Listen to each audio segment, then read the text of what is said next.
নমস্কার, আমি প্রসেনজিৎ মণ্ডল, বহুমুখী গ্রাম উন্নয়ন সমিতি বা বিজিএস এর সম্পাদক। আপনারা আগে দেখেছেন যে আমাদের সংগঠন কি কি কাজ করে, সেগুলোর ভিতরে আমরা কিছু তথ্য তুলে ধরেছি। তার মধ্যে আজ আমরা যে বিষয়টা সব থেকে বেশি করে তুলব সেটা হচ্ছে পশ্চিমবাংলার যত পরিমাণ শিশু ও নারী মিসিং আছে তার ডাটা ওয়েস্ট বেঙ্গল গভর্নমেন্টের কাছে আছে কি নেই। পশ্চিমবঙ্গ সরকার 2002-03 সাল থেকে বা তারও আগের থেকে যে সরকার চলতো তার থেকে বর্তমান অ্যাডমিনিস্ট্রেটিভ অনেক ভালো কাজ করছে এই মিসিং সেকশনের উপরে। অর্থাৎ যে পরিমাণ মিসিং হচ্ছে পশ্চিমবাংলায়, তার কত শতাংশ রেস্কিউ হচ্ছে, কত শতাংশ রেস্কিউ হচ্ছে না। বহু কেস আছে বহু থানায়, পশ্চিমবাংলার প্রতিটা থানায় যে পরিমাণ কেস আছে সেই কেসগুলো কখনো সলভ হয় না। আর যদিও সলভ হয়, কখনো ভিকটিমটা রেস্কিউ হচ্ছে, নিখোঁজ শিশু বা বাচ্চাটা উঠে আসে, কিন্তু তার প্রকৃত আসামিরা ধরা পড়ছে না। বায়ার ধরা পড়ছে না, সেলার ধরা পড়ছে, কখনো সেলার ধরা পড়ছে না, বায়ার ধরা পড়ছে। এভাবে পাচারটাকে আরও স্ট্রংলি এক প্রকার এক অযাচিত একটা হাত পিছন দিক থেকে দিয়ে এই পাচারকারীদেরকে শেল্টার দেওয়া হচ্ছে। আমরা চাই এই পাচার চক্র সম্পূর্ণভাবে নির্মূল।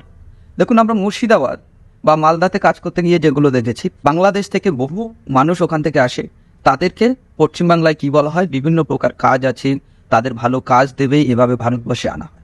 ঠিক তদানুরূপভাবে উত্তর চব্বিশ পরগনা এবং দক্ষিণ চব্বিশ পরগনা যে বর্ডার এরিয়া আছে, বনগাঁ, গোচাডাঙ্গা, টাকি, হাসনাবাদ, শঙ্করনগর, হিঙ্গলগঞ্জ, এই সাইডগুলো দিয়ে কন্টিনিউ বাংলাদেশি লোকেদেরকে অনুপ্রবেশ করানো হয়।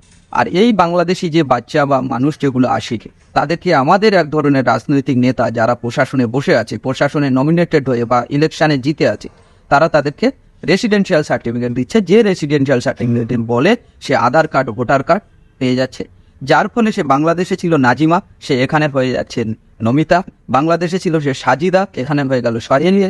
এভাবে বিভিন্ন নাম পরিবর্তন করে একটা মানুষ দ্বৈত নাগরিকত্ব পাচ্ছে। আমরা চাই দ্রুত এর সমাধান কেন্দ্র সরকার এবং রাজ্য সরকার উভয় পক্ষ করে। আর এই যে একটা ব্রোকার, অর্থাৎ যারা বাংলাদেশ থেকে লোক এনে এখান থেকে আমাদের বহু বথেল, বোম্বে, দিল্লি, বিভিন্ন বথেলে প্রস্টিটিউশনের কাজ করাচ্ছে, আর ওদেরকে দেখে আমাদের বর্তমান সমাজ, অর্থাৎ যারা নিউ জেনারেশন যারা উঠছেন, তারা ওইগুলোর প্রতি আকৃষ্ট হয়ে ওই সব এলাকার মেয়েরা বেশিরভাগ দিল্লি, বোম্বে কাজ করার ছল করে চলে যাচ্ছে। আমাদের কাছে প্রতিনিয়ত প্রতিদিন বিভিন্ন থানা থেকে বহু কেস আসে। আমরা কখনো ওয়েস্ট বেঙ্গল সিআইডি, কখনো ডিস্ট্রিক্ট পুলিশ, কখনো লোকাল থানা, তাদের হেল্প নিয়ে আমরা বহু রেস্কিউ করে চলেছি। এর ফলে আমরা কি হচ্ছে, আমাদের উপরে কিছু কিছু সময় আমাদের সদস্যদের ধরে মারা হচ্ছে, তাদের উপরে অ্যাটাক হচ্ছে, আমরা পুলিশ প্রোটেকশন চাইছি, কখনো হাইকোর্ট, কখনো লোয়ার কোর্ট, কখনো থানা, বিভিন্ন জায়গায় বিভিন্নভাবে যাচ্ছে। এগুলো করতে গিয়ে আমরা দেখেছি যে কিছু অযাচিত লোকের নামে, যারা ওই এলাকার বাসিন্দা নয়, এমন লোকেদের নামে রেশন কার্ড আছে। যেমন ধরুন, আমি আপনাকে বলি, বোম্বেতে আমরা 4 জন বাচ্চা রেস্কিউ করলাম। তাদের যখন আধার কার্ড দেখলাম, আধার কার্ডে তার নাম আছে কালীতলা, হিঙ্গলগঞ্জ, শমশানগর, এভাবেই লেখা আছে।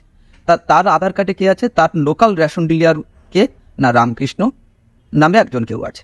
তাই রামকৃষ্ণ, শ্যামকৃষ্ণ, কেউ না কেউ রেশন ডিলার আছে, তার লোকাল পঞ্চায়েত আছে, তার এমএলএ আছে, তার সভাপতি আছে, তার এলাকার লোকজন আছে, তারা রেসিডেন্সিয়াল কাগজপত্র দিয়েছে বলেই আধার কার্ড হয়েছে, ভোটার কার্ড হয়েছে।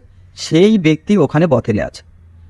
পরবর্তী সময়ে আমরা যখন সেই রেস্কিউ করা ভিকটিমকে, বা রেস্কিউ হয়নি, সে বথেল থেকে আসতে চাইছে না, এরকম ব্যক্তির খোঁজ খবর নিয়ে আমরা যখন এলাকায় আমাদের সদস্য দ্বারা ইন্সপেকশনে পাঠিয়েছি তার সত্য তুলে ধরার জন্য, তখন দেখি ওই ব্যক্তি বা ওর পরিবারের কেউ ওখানে থাকে না।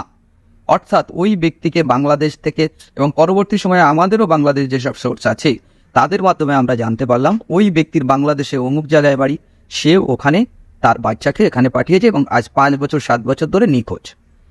সেই বাচ্চাটা এখন বর্তমান বতলে কাজ করছে। এইভাবে কয়েক হাজার বাচ্চা, কয়েক লাখ বাচ্চা এখানে। আমরা চাই দুই দেশ, বাংলাদেশ এবং ইন্ডিয়া, সবাই মিলে এগুলোকে রেস্কিউ করা এবং তাদের সুস্থ স্বাভাবিক জীবনে ফিরে আনা হোক, আর তাদের জীবন সুস্থ শান্তিতে কাটে। আমরা এইখানে আরও যাব যে এই রেশন কার্ড, ভোটার কার্ড, আধার কার্ড কীভাবে আমরা পেয়েছি এবং কারা রেশন কার্ড তৈরি করেছে। এটা একটা অনেক বড় দুর্নীতি।